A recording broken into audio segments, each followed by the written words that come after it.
So I was speaking about, or we were speaking about religion and calling on lives, and you were talking about, you were speaking to your senior pastor and talking about somehow some young men or women who were stepping into that profession, if I can say that, maybe be jumping in it a little bit too early, maybe not have enough life experience to deal with everything that comes with the responsibility of it. Mm-hmm. And I kind of want to start there and then kind of venture off to where we got to. But yeah, let's kind of go start there.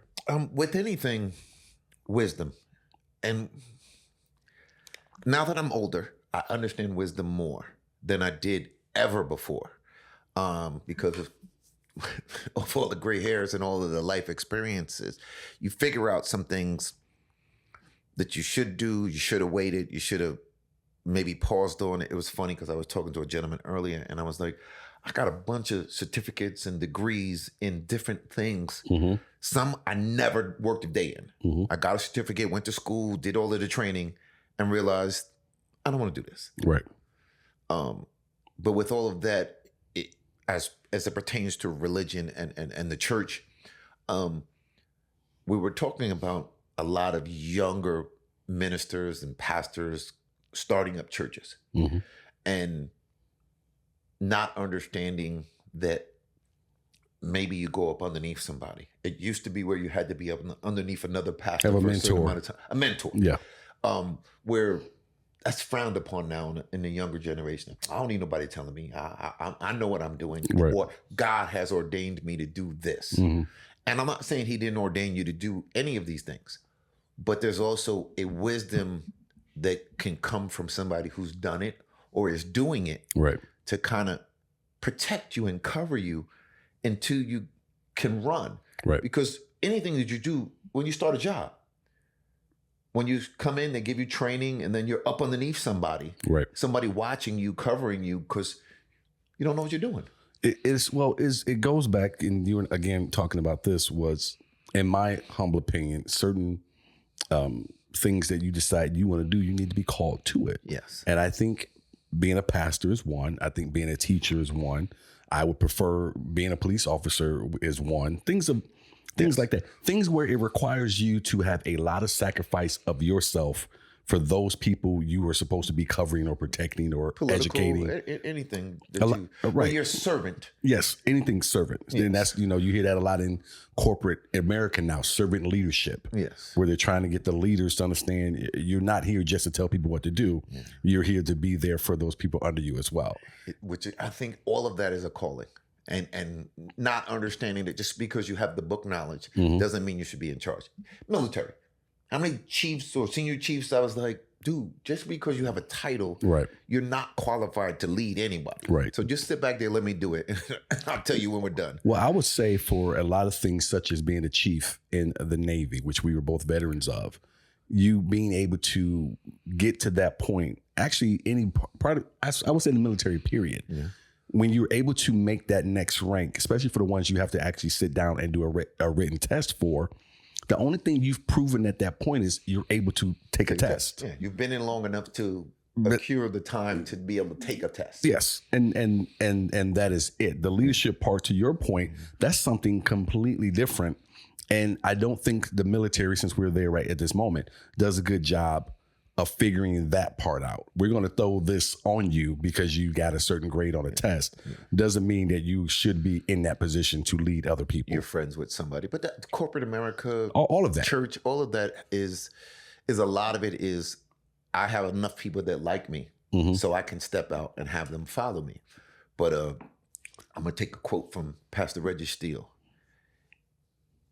If no one is following you, you're just a dude taking a walk. Say that one more time for people who may. If no one is following you, you're just a dude taking a walk. And wow, he didn't use that terminology, but he used different terminology. You're just a dude taking a walk, And sometimes it's necessary to look back and see who's following you and understand I'm responsible for everybody who's following me. Yeah, and we kind of got on this conversation and kind of branched away from it because I was sharing some things about myself as well, which I'll share with all of you too, which is, I grew up in the church. I've had parts of my life where I went to church at, because when you're growing up in my family, like a lot of your families, you had to go to church until Me you and were my household until you were an adult. will serve the Lord. Yes, and so I just preached on that Sunday. right. In fact, if I go back and I go to my mother's house and stay there when Sunday rolls around, if she's going to church, even with my grown ass, I gotta get up and go too. Everybody, we all doing. get in the car or you driving.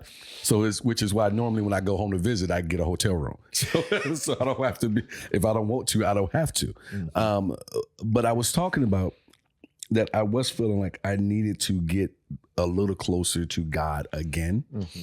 And I was talking to my wife while she was away to visit her mother. We were talking on the phone.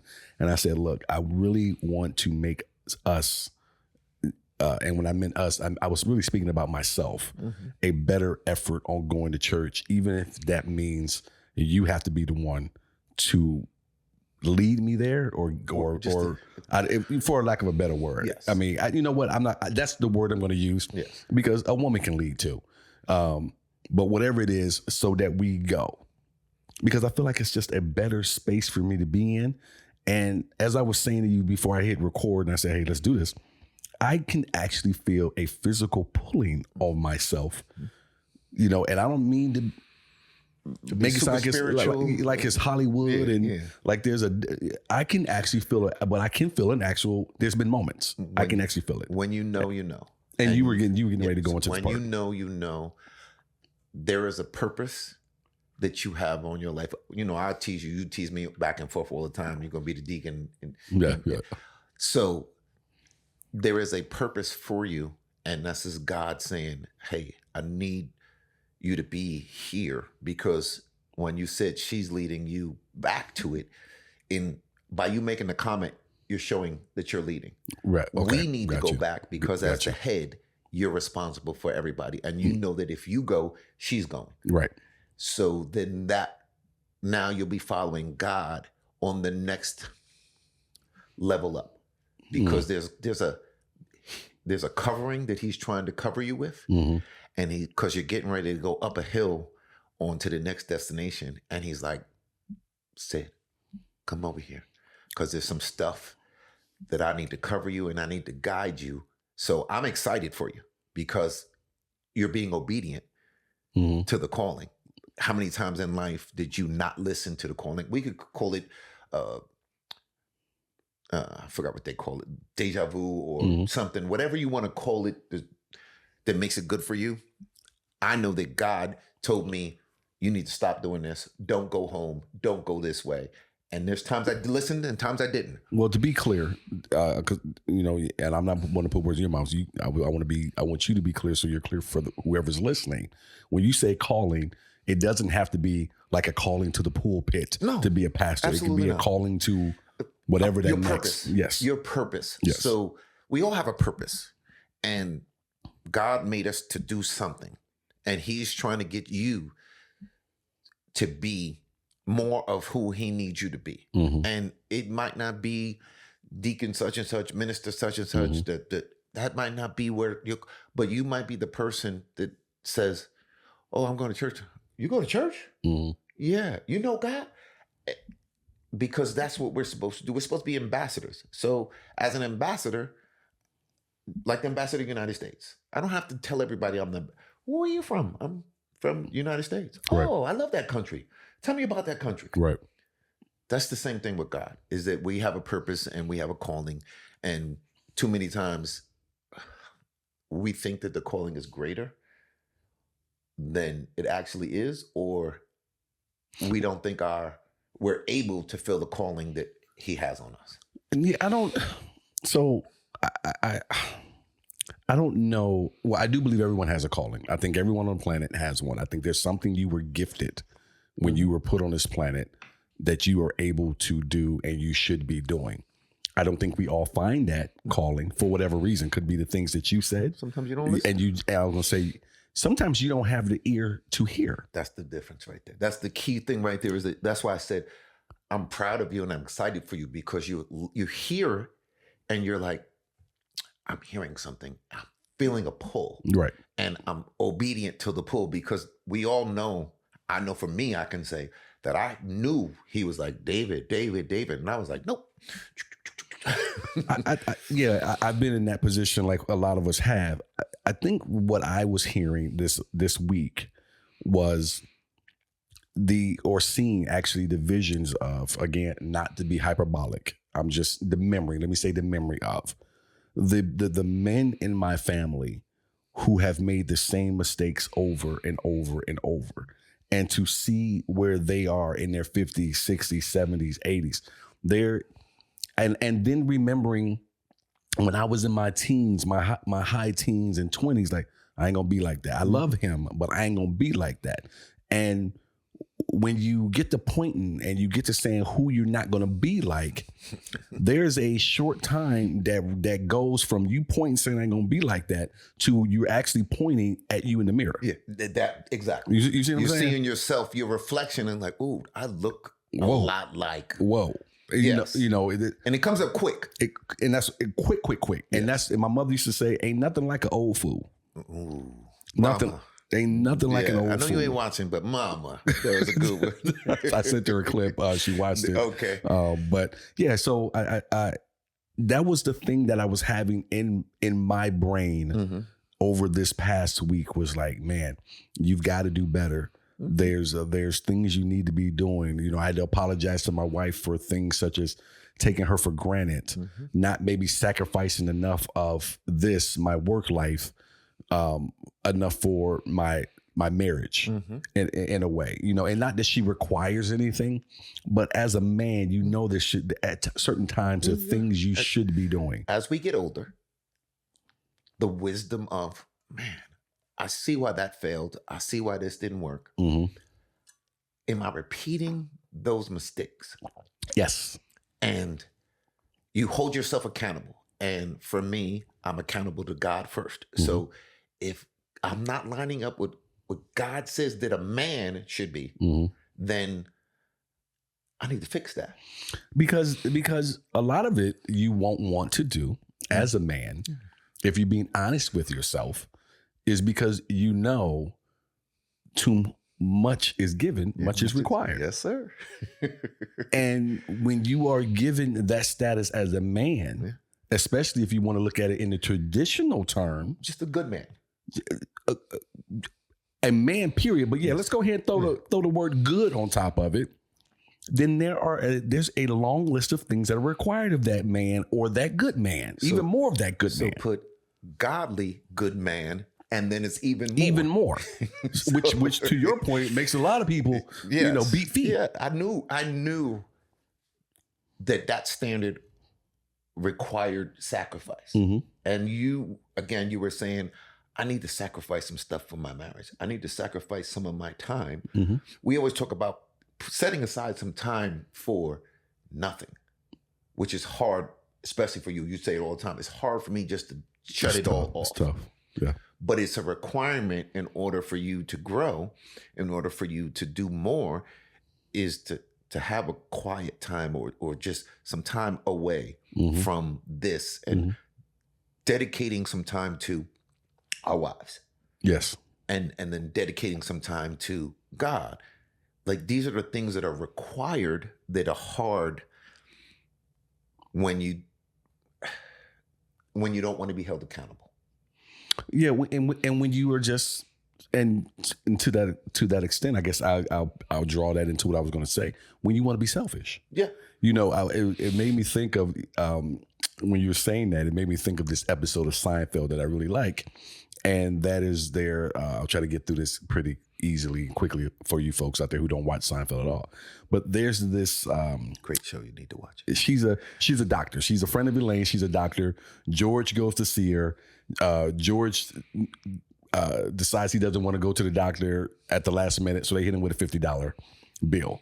And so they make him reschedule. And so he goes in, and then when he goes in, the doctor isn't there at the last minute and that type of thing. So now he's trying to get them to give him $50.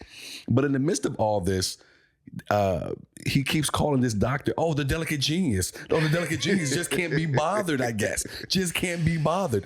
And that's the thing that runs in the back of my head from who I'm trying to change myself from, which was the delicate genius can't be bothered with anything that you want to talk about. The delicate genius can't be bothered to have this conversation. The delicate genius, that type of thing. And you have to get out of that. You have to figure out your own way to get out of that. Because you can find yourself, and this is just talking about men, man to man, talking about men, you can find yourself, as my mother would say, ain't nothing like an old fool standing there alone, hoping, wishing, and still praying. That something was going to change, but you're not willing to make the change. That something was going to change. Why did that woman leave me? Especially if you get to be an old fool, you don't even know that you was a problem. What's the saying? To repeat the same thing Oh. and expect a different outcome is insanity. Insanity. But when you're in, you don't always see it. Yes. So the fact that your ear is attuned to and willing to listen to, again, I hate to equate it to drug uses, but at a certain point, you have to say, I'm tired of this. And anything that you're doing, you have to say, this is not the result that I want. Right. So what do I need to change? Right. And realizing that me being the self-centered, the only thing that matters is revolving, and then going, wait a minute, there's something bigger than me. Yes. Maybe I need to focus on that. And so huge. And I'm not here to tell anybody who's still listening to this clip what you should be believing in or who you should be following. That is up to you. That is your individual choice. I remember talking to my grandmother as a kid and asking her, well, if God is God so that no one goes to hell, why doesn't God just, when we're born, you are to follow me? And that is that. And my grandmother explained to me, because he gives you the choice. Free will. You have free will to make that decision on your own. And so that's what I'm saying. I'm not trying to tell you what you should do. But what I will say is I hope that there's something that you believe in that is bigger than yourself. Because God help you if you don't believe in anything. Yes. I say that all the time to people when they talk about religion in this country and on this planet. But look at who human beings have been over the span of our existence, and we've believed in something. Look at what type of people we've been. Could you imagine what we'd be if we believed in nothing? I mean, there's periods of times when, through history, you could see the depravity, is that the proper word? Yes. Of society and empires when they go to whatever works, whatever we want to do is okay. To where I'm God. Yes. Not there's the God that lives here. God lives in this. It's all about me. Yes. And we teeter-totter on it, even as an American society and not to be the old dude in the crowd, but there's something to say for wisdom, and the cultures that really lean into the wisdom, taking care of the old and listening, they seem to have it figured out a little better. Yeah, if you're willing, and we'll get off of this and move on here shortly, but if you're willing to, like you said, listen to the lessons of those that came before you, as opposed to, and we all go through it when we're young, and I know you can sit there and say, yeah, that was when I was young, but we're having this conversation because not everybody who thinks that way is young. No. There's a lot of old fools out there, man, who still think they know everything. You can't tell them anything. Listen, you should be learning every day. Yeah. And understanding that I don't know it all. If you feel like you know everything, then you peaked out. Yeah. You've Al Bundy'd. Yeah. You're still stuck on back in 19 such and such, I did this and I did this. Again, not jumping on young folks, because old folks, this applies to us as well. Should always be learning, always be willing to listen and understand that the way that you did it might not be the way that it's done now or the most efficient way to do it at all. Right. 100%. I am on board with that. All right. Good conversation, man. Thanks for having that Started with me, off with a banger. Yeah, I'm going to just send that to my mother and see if she likes it. I'm sure I'll get some type of feedback from her. I agree with that. I don't agree with that. It'll be something. I know. Still love you, man.